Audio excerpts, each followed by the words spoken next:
മേളം ശബ്ദകലയാണ്. ലോകത്തിൽ വെച്ച് ഏറ്റവും വലിയ ഒരു സിംഫണി.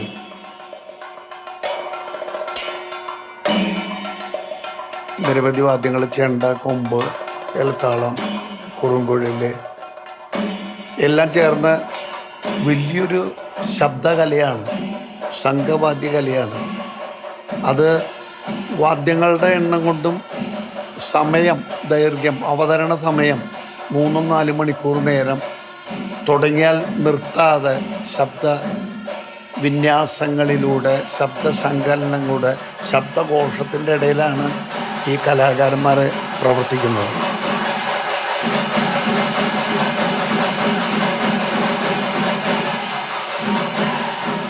അത് ആസ്വാദകർക്കും കൊട്ടുന്ന ആൾക്കാർക്കും ആസ്വാദകർക്കൊക്കെ ഏകദേശം ഒരുപോലെയാണ്. കാരണം എന്താ അറിയോ, ഈ ജനങ്ങളുടെ ശ്രദ്ധ മുഴുവൻ ഈ മേളത്തിലേക്കാണ്.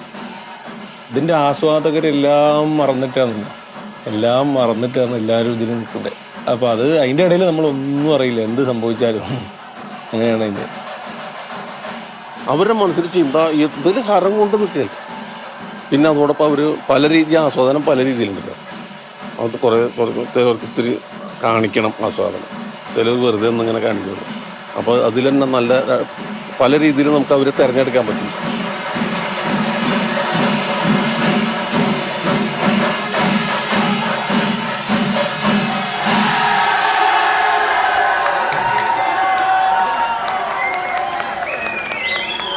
ഇത്രയും വലിയൊരു ശബ്ദമല്ലേ, അതിൻ്റെ എല്ലാം കൂടെ ഒരു ശബ്ദം വരുമ്പോൾ പെട്ടെന്ന് നിൽക്കുമ്പോൾ വെടിക്കെട്ട് കഴിഞ്ഞ മാതിരി ഒരു ശബ്ദമല്ലേ. ആ സമയത്തൊരു മഴ പെയ്ത് ചോർന്ന പ്രതീതിയാണ്. മൊത്തം ഇടിയും മിന്നലോടും കൂടി ഒരു മഴ ഉണ്ടായാൽ നമുക്ക് ഉണ്ടാവുന്ന ഒരു അനുഭവം എന്താ? അങ്ങനെയാണ് ഈ തായമ്പകയുടെ ഇടകാലം വിരികിടിയോട് കൂടി കലാശിക്കുമ്പോൾ അവസാനം ഒരു അടിയിലാണ് തായമ്പ കലാശിക്കുക.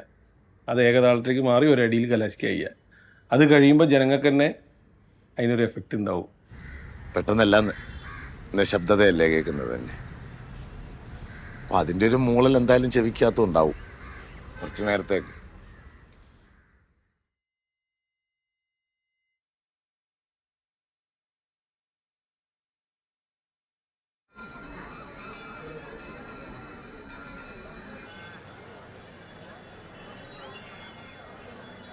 മേളകലാകാരൻ എന്നുള്ള നിലയ്ക്ക് കഴിഞ്ഞ 50 വർഷത്തെ പ്രവൃത്തി പരിചയം അല്ലെങ്കിൽ മേളകലാരംഗത്ത് പ്രവർത്തിക്കുകയാണ്. ഈ ശബ്ദം ആസ്വാദകന് കിട്ടുന്നതിനേക്കാൾ കൂടുതൽ പ്രയോക്താക്കൾ അനുഭവിച്ചറിയാണ്.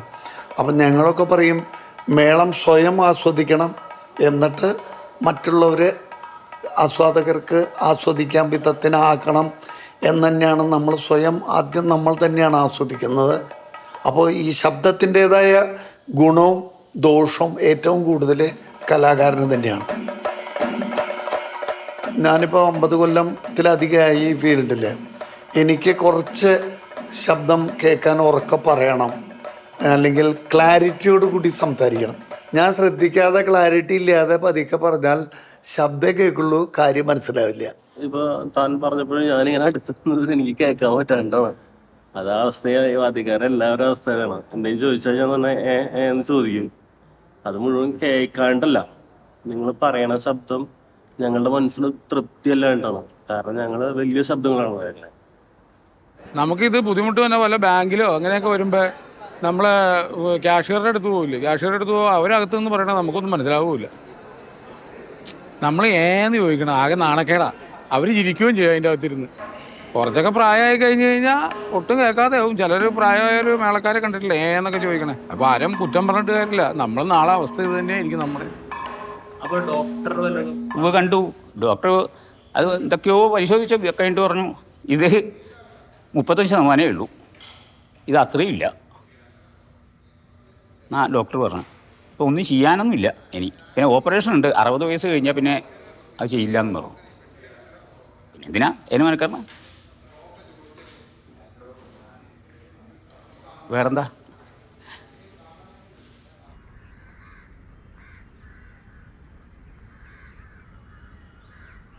ഈ ഡെസിബൽ എന്ന് പറയുന്നത് സൗണ്ടിനെ മെഷർ ചെയ്യാനുള്ള, സൗണ്ടിൻ്റെ പ്രഷറിനെ മെഷർ ചെയ്യാനുള്ള ഒരു യൂണിറ്റ് ആയിട്ടാണ് പറയുന്നത്. സൗണ്ടിൻ്റെ സെൻസിൻ്റെ പ്രത്യേകത എന്ന് പറയുന്നത് അത് ഒരു ലോഗരിതമിക് എന്ന് പറയും. എക്സ്പൊണൻഷ്യൽ ആയിട്ടാണത് വർക്ക് ചെയ്യുന്നത്. അതായത് ഇരട്ടി എനർജി, 2 ടൈംസ് എനർജി വരുമ്പം 3 dB ആണ് ഇൻക്രിമെൻ്റ്. അത് ഏത് ഡി ബിയിൽ നിന്നാണെങ്കിലും, ഇപ്പോൾ 20 എന്നാണെങ്കിൽ 2 ടൈംസ് സൗണ്ട് പ്രഷർ കൂടുക എന്ന് പറയുന്നത് 23 dB ആണ്. 80 എന്നാണെങ്കിൽ 2 ടൈംസ് കൂടുക എന്ന് പറയുന്നത് 83 dB ആണ്. അതായത് ഏറ്റവും സോഫ്റ്റ് ആയിട്ട് അതിന് കേൾക്കാൻ പറ്റുന്ന സൗണ്ട് എന്ന് പറയുന്നത് 0 dB ആയിട്ടാണ് സ്റ്റാൻഡേർഡ് ചെയ്തിട്ടാണ് ഡെസിബൽ സ്കെയിൽ കൺസ്ട്രക്ട് ചെയ്യുന്നത്. അപ്പോൾ നോർമലി ഒരു 50-60 dB എന്നൊക്കെ പറയുന്നത് സാധാരണ നമ്മുടെ ഒരു സൈലൻ്റ് ആയിട്ടുള്ള, ഇവിടെ ഏതാണ്ട് 40 dB 50 dB ഒക്കെ ആയിരിക്കും ഇവിടെ AC മാത്രം ഇരിക്കുന്ന സമയത്ത് ഈ റൂമിൽ ഉള്ളത്. നമ്മുടെ ഒരു 70 dB 80 dB എന്നൊക്കെ പറയുന്നത് ഇത്തിരി നമ്മുടെ ഒരു ഓഫീസ് റൂമുകൾ അങ്ങനെയുള്ള സ്ഥലങ്ങളായിരിക്കും. പിന്നെ 85 dB എന്ന് പറയുന്നത് അതിന് മുകളിലേക്ക് എക്സ്പോസ് ചെയ്താൽ ചെവിയുടെ ഡാമേജ് ഉണ്ടാവാനുള്ള സാധ്യതയുണ്ട് ഓൺ എ ലോങ് പീരീഡ്. അതിനുശേഷം നമ്മൾ ആദ്യം പറഞ്ഞ ഈ 3 dB പെർ ഡബ്ലിംഗ് എന്ന് പറഞ്ഞെടുത്തു കഴിഞ്ഞാൽ ഈ സ്റ്റാൻഡേർഡ് പറയുന്നത് എവറി ഡബ്ലിംഗ് എന്ന് പറയുന്നത് എക്സ്പോഷർ ടൈം ഹാഫ് ആക്കി കുറയ്ക്കണം. 85 dB എന്ന് പറയുന്നത് 8 hours ആണ് ഒരു ദിവസം എക്സ്പോസ് ചെയ്യാൻ പാടുന്നത്. അപ്പോൾ നിങ്ങൾക്ക് കാൽക്കുലേറ്റ് ചെയ്യാം. 88 എന്ന് പറയുന്നത് 4 hours, 91 എന്ന് പറയുന്നത് 2 hours, 94 എന്ന് പറയുന്നത് 1 hour, 97 എന്ന് പറയുന്നത് 30 minutes, 100 എന്ന് പറയുന്നത് 15 minutes എക്സ്പോഷർ പാടുള്ളൂ. മേളത്തിന് ഇൻസ്ട്രുമെൻറ്റ്സ് ഉരുട്ടിയണ്ട, അതിൻ്റെ പുറകിൽ താളത്തിനുള്ള ഡാമ്പൻ ചെയ്യണം, വലന്തല, സിംബൽസ്, ഇലത്താളം,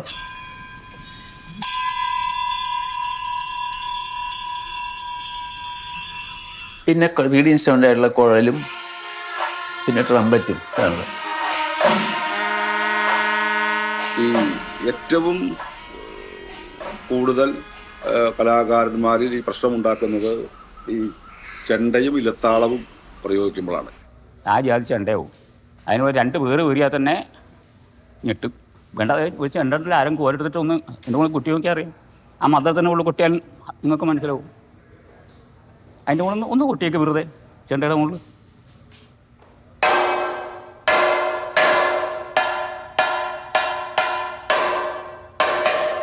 മതി.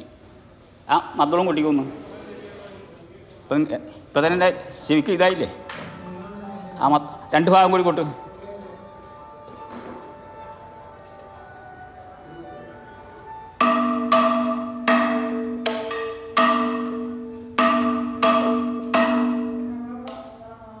കേട്ടോ എങ്ങനെയുണ്ട്? 2 പേരുള്ള ഏതാധികം മലിനീകരണം തോന്നണം അല്ലേ? തിമിലക്കും അത്രയില്ല. ഇനി ചെണ്ട തന്നെ വലന്തലയുണ്ട്, അത് മദ്ദളത്തിൻ്റെ കൂടുതൽ പെടും, അതും ശബ്ദ മലിനീകരണം വരുന്നില്ല. ഈ ഇലത്താളാണ് ഇത്തിരി, അത് ഒന്നാച്ചാൽ തന്നെ ഇത് ഒരു 5-8 ഉണ്ട് വെച്ചാൽ സ്ഥിതി പറയണ്ടല്ലേ.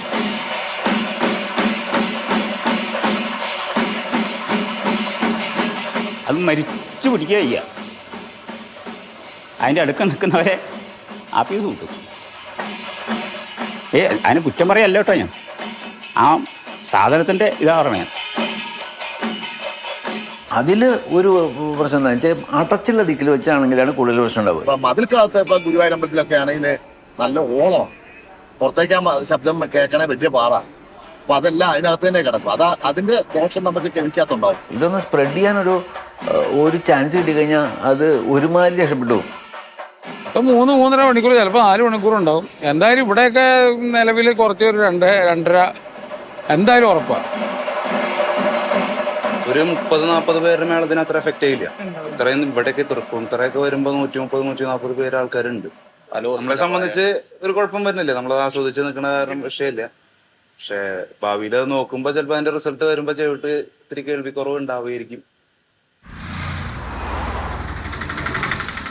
സാധാരണ നമ്മൾ ശബ്ദം കേൾക്കുമ്പോൾ ഈ ശബ്ദം നമ്മുടെ ചെവി 3 ഭാഗമായിട്ട് ഡിവൈഡ് ചെയ്തിരിക്കുന്നത്. അതായത് എക്സ്റ്റേണൽ ഓഡിറ്ററി കനാൽ, നമ്മൾ ഈ കാണുന്ന ചെവിയുടെ ഈ ഭാഗം അകത്തേക്ക് ഒരു കനാല് പോലെയുണ്ട്.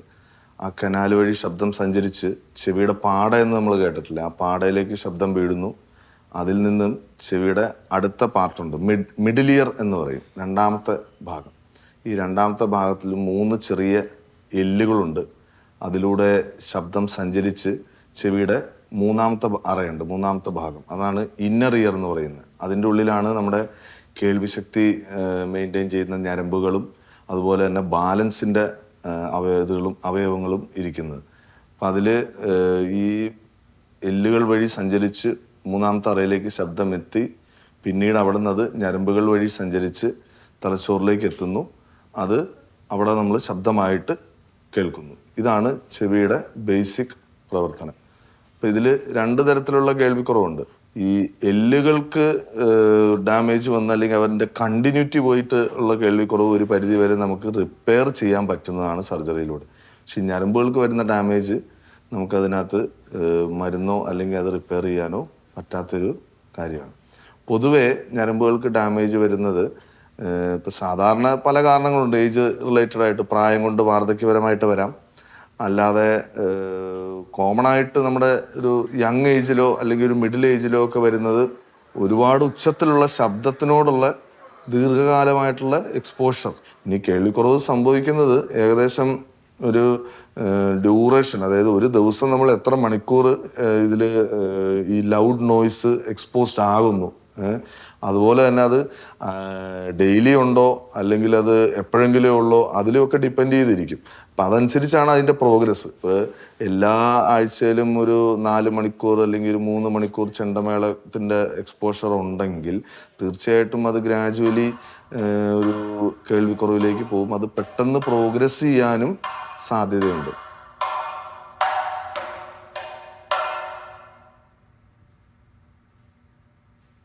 അപ്പൊ പലരും ഇപ്പൊ ചെവിട്ടിൽ ഇയർബഡും കാര്യങ്ങളൊക്കെ വെച്ചിട്ടാണ് ചെയ്യണത്. പഞ്ഞിയെങ്കിലും വെക്കുന്നുണ്ട്. ചെവിയിലാ പഞ്ഞിയാണിത്. പിന്നെ പഞ്ഞി കിട്ടിയില്ലെങ്കിൽ തിരുനൂല്. എപ്പം നമ്മൾ മേളം കൊട്ടിയാൽ ഈ സാധനം വെക്കണം. ഇപ്പോൾ ഇന്നിപ്പോൾ മേളത്തിന് പഞ്ഞി വെച്ചില്ല, നാളെ വെച്ചെന്ന് പറഞ്ഞിട്ട് ഇതിൻ്റെ ഗുണം കിട്ടാൻ പോകണല്ലോ ഒരിക്കലും. ഇത് വയ്ക്കുവാണെങ്കിൽ ഇത് ഒരു സീസൺ കംപ്ലീറ്റ് വെക്കണം. പഞ്ഞി ആദ്യമൊക്കെ പഞ്ഞിയായിട്ട് വെച്ചായിരുന്നേ. പിന്നീട് ഇപ്പം ഇതൊരു സാധനം ഇങ്ങനെ ഉണ്ട്. അതെന്തൊരു പേര് അറിയില്ല, മാത്രമേ ഉള്ളൂ. അതെ, ഇങ്ങനെ പിരിച്ച് നോക്കിയത് റബ്ബറല്ല അതുകൊണ്ട് എന്ത് പഞ്ചിന്റെ മോഡൽ തന്നെ. ഈ ഒരു സ്പോഞ്ചിന്റെ മോഡലാണ് കാണുന്നത് സംഭവം.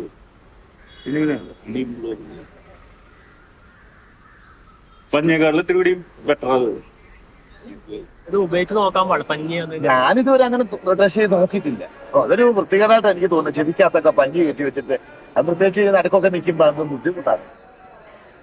എനിക്കതൊരു ഇത് പോയാൽ പോയിട്ട് നോക്കാം, അല്ല ഇപ്പം ചെയ്യാൻ. പക്ഷെ മേളത്തിൽ പങ്കെടുക്കുന്ന മേളം കൊട്ടാനോ അല്ലെങ്കിൽ താളം പിടിക്കാനോ ഒന്നും അതിൽ താളത്തിൻ്റെ രീതിയിലൊന്നും അതിലൊരു വ്യത്യാസം വരണില്ല.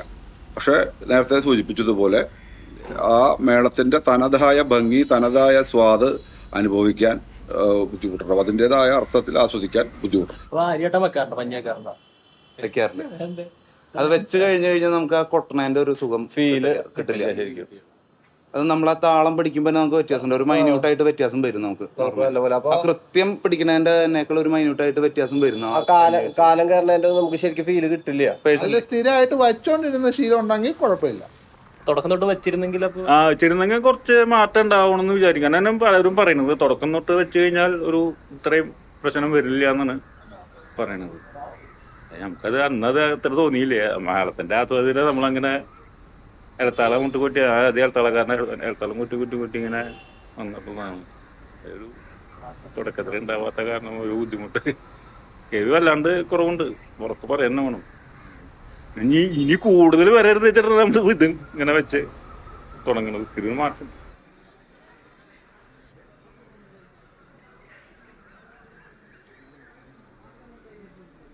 ശബ്ദം മുമ്പത്തേക്കാളും ഇപ്പോഴത്തെ ഒരു ട്രെൻഡിനനുസരിച്ച് മാറ്റം വന്നിട്ടുണ്ട്.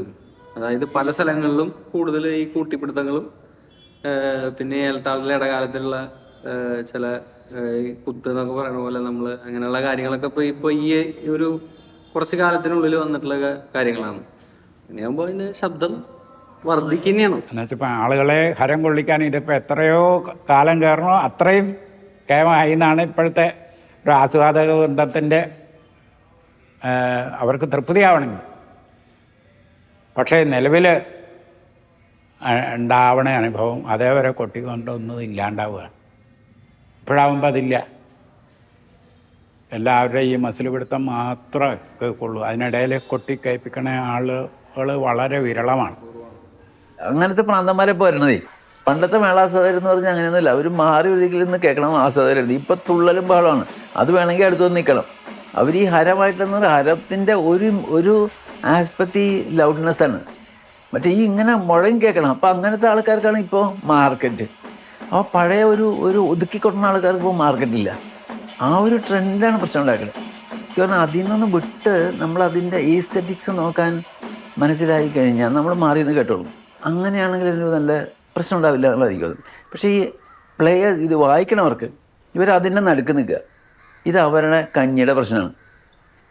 ഒരു കൊല്ലത്തിൽ 6 മാസമെങ്കിലും ഇത് പ്രയോഗിച്ചുകൊണ്ടേയിരിക്കും. അങ്ങനെ വരുമ്പോൾ അവർക്ക് എന്താ പ്രൊട്ടക്ഷൻ വേണ്ടതെന്നുള്ള ആലോചിക്കേണ്ടി വരും. ഈ പറഞ്ഞ പഞ്ഞികൾ ഉപയോഗിക്കുകയും അല്ലെങ്കിൽ നമ്മളങ്ങനെ ഉപയോഗിക്കുമ്പോൾ ഒരു കുഴപ്പം എന്താണെന്ന് വെച്ചാൽ ഇതിനകത്ത് ചില ഫ്രീക്വൻസികൾ അതിലേക്ക് കടന്നു പോകും. പഞ്ഞിക്ക് എല്ലാ ഫ്രീക്വൻസിയും അബ്സോർബ് ചെയ്യാൻ പറ്റില്ല. പഞ്ഞി അബ്സോർബ് ചെയ്യുന്ന അല്ലെങ്കിൽ പഞ്ഞി കടത്തിവിടാത്ത ചിലതരം ഫ്രീക്വൻസികളുണ്ടാകും. ആ ഫ്രീക്വൻസി അപ്പോഴും അവിടെ എത്തും. പക്ഷെ അതിന് റിസ്ക് ഉള്ള കാര്യമാണത്. അത് ഈ പറഞ്ഞ പോലെ ചെവിയുടെ അകത്തേക്ക് അങ്ങ് കയറിപ്പോയി കഴിഞ്ഞാൽ പുറത്തേക്ക് എടുക്കാൻ പറ്റാത്ത ഒരു അവസ്ഥയിലേക്ക് വന്നു കഴിഞ്ഞാൽ പിന്നെ അത് ഡോക്ടറെ കണ്ട് അത് എടുക്കേണ്ട അവസ്ഥയിലേക്ക് പോകാം. അതല്ലാന്നുണ്ടെങ്കിൽ അതവിടെ അറിയാതെ ഇരുന്ന് പോയി കഴിഞ്ഞാൽ പിന്നീട് അതൊരു ഇൻഫെക്ഷനിലേക്കൊക്കെ പോകാനുള്ള സാധ്യതയുണ്ട്. പഴുപ്പ് വരാനോ അതൊരു ഫോറിൻ ബോഡി പോലെ അവിടെ ഇരുന്ന് അതുകൊണ്ടൊരു റിയാക്ഷൻ ഉണ്ടായി പഴുപ്പോ ഇൻഫെക്ഷനോ വേദനയോ ഒക്കെ വരാനുള്ള ഒരു സാധ്യതയുണ്ട്. അപ്പം അതിനെ ഒഴിവാക്കാൻ ആകെയുള്ള ഒരു മാർഗം എന്ന് പറയുന്നത് ഹൈ ക്വാളിറ്റി ഇയർ പ്ലഗുകൾ ഉപയോഗിക്കുകയാണ്. ഡോക്ടറെ കാണിച്ചിട്ടില്ല. ഇതിപ്പോ എത്ര പ്രശ്നം ഉണ്ടെന്ന് വെച്ചാൽ നമുക്കറിയാം. കാരണം ഡോക്ടറെ കണ്ടാ പറയാൻ പോണത് ഈ പരിപാടിക്ക് പോകരുത് എന്ന് പറയാ. അതിപ്പോ പലർക്കും പറഞ്ഞിട്ടുള്ള അനുഭവമുണ്ട്. അപ്പൊ ഞാനിപ്പോ ഇത് പോയി കാണിക്കാൻ ബുദ്ധിമുട്ടുള്ള സ്ഥിതിക്ക് ഞാൻ ചെയ്തിട്ടില്ല. ഇങ്ങനെ വെച്ച് നടക്കുന്നു. അത്ര ആവുമ്പോ കാണിക്കാന്നുള്ള ഒരു ഇതിലാണ് നിക്കണത്. അങ്ങനൊരു ഇത് നിക്കാണ് ഇപ്പൊ. പരിപാടി തടസ്സം വരരുതാണ്. ജീവിച്ചു പോട്ടെ. അങ്ങനെ നമുക്ക് കാലം കുറെ ആയിട്ടുള്ള തുടങ്ങിയിട്ടില്ല. നമുക്കൊരു മോഹം നാളത്തിനെ എങ്ങനെ അത് മാത്രം.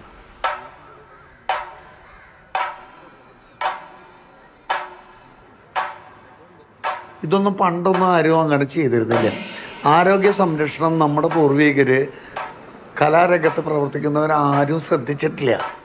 ഇതൊക്കെ ഒരു ഡെഡിക്കേഷനാണ്, സമർപ്പണമാണ്, ത്യാഗമാണ്. അപ്പം നമ്മൾ കല അവതരിപ്പിക്കണു, സമർപ്പിക്കുന്നു. അതിൽ നിന്നുണ്ടാകുന്ന ദോഷങ്ങളെയോ ഗുണങ്ങളെയോ പറ്റി ചിന്തിച്ചിട്ടില്ല. എല്ലാവർക്കും ഈ മേളം അല്ലെങ്കിൽ വാദ്യകലകൾ എന്ന് പറയുന്നത് നമ്മളേറെ ഇഷ്ടപ്പെടുന്ന ഒരു കലയാണ് ഈ വാദ്യകലകൾ. ആ വാദ്യകലകളോടുള്ള സ്നേഹം മൂലം നമ്മൾ ഇത്തരം കാര്യങ്ങൾ ശ്രദ്ധിക്കാറില്ല. അത് അതിൻ്റെ വഴിക്ക് പോവും, മേളത്തിൻ്റെ വഴിക്ക് പോവും. പക്ഷെ ഇതുകൊണ്ടൊക്കെ ആണെങ്കിൽ ഞാൻ ഈ വിഷയം ഇങ്ങനെ പൊതുജനമധ്യത്തിൽ സംവദിക്കുന്നതിൽ വ്യക്തിപരമായി യോജിപ്പുള്ള ആളുമാണ്. കാരണം ഇത് ഒരിക്കലും ഈ മഹത്തായ ഈ കലയെ ദോഷകരമായി ബാധിക്കാൻ പാടില്ല എന്ന് കൃത്യമായ ബോധ്യമുള്ള ഒരാളാണ് ഞാൻ. കാരണം ഇതൊരു കലാകാരൻ്റെ സുരക്ഷയാണ്, സന്ദേശമാണ്, സുരക്ഷയ്ക്കുള്ള സന്ദേശം. എല്ലാവരുടെയും മോഹം എന്താ അറിയോ? എല്ലാവരും മോഹം എന്താ? കൊട്ട് കേൾക്കണം, കൊട്ട് കാണണം, കൊട്ട് പഠിക്കണം, ഇതൊക്കെ അല്ലേ. ആരും ഇത് പിന്മാറില്ല, ഉറപ്പില്ല. അപ്പം നോക്കുമ്പോൾ നമ്മൾ ചെവിയെ സംരക്ഷിച്ചേ തീരുള്ളൂ. ശ്രവണശേഷി നമ്മൾ അത് അതിന് സുരക്ഷ നൽകി നിലനിർത്തണം. അപ്പോൾ 55 വയസ്സ് വരെ വലിയ കുഴപ്പമില്ല. അപ്പം ഞാൻ നിർത്തിയില്ലെങ്കിൽ അത് വയ്ക്കും.